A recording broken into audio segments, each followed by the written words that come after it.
Assalamualaikum warahmatullahi wabarakatuh. Wilujeng siang, pamirsa, patepang deui sareng simkuring Mirna Pramudita di acara Lintas Berita.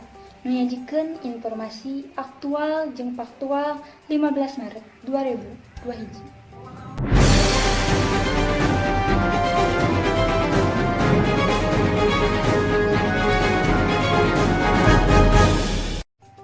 Pamirsa, sabuduran dunia nuju digemparkeun ku ayana virus anyar, nyaeta virus corona. Virus ieu awal kadeteksi di Wuhan, Cina sawarsi kapengker. Tepatna kaping 7 Januari 2020. Di Indonesia, pasien COVID-19 atos ampir ngontal kana angka 1 juta jalmi.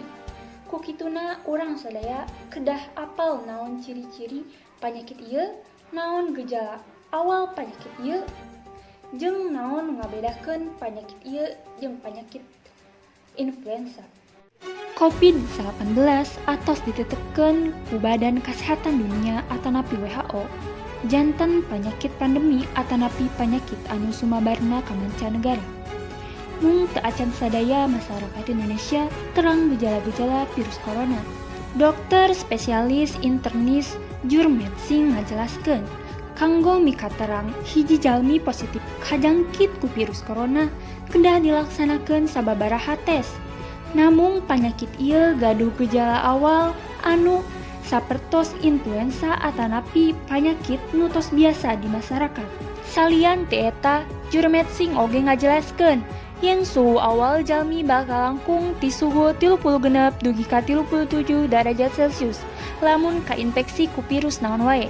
Kitu oge virus corona, jeung gejala-gejala tina setiap awak nu kainfeksi virus corona oge beda, gumantung kana resistensi atanapi kekebalan awak setiap jalmi.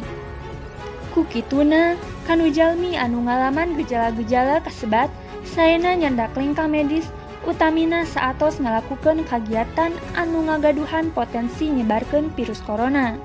Jurmetsing oge nyarankeun yen masyarakat kedah nerapkeun pola hidup sehat sapertos seueur nuang bubuahan, sayuran, jeung olahraga nu teratur supados awak teu gampil kainfeksi ku virus corona. Mirna Pramudita, Cianjur. Pamirsa, sakitu warta anu tiasa abdi dugikeun.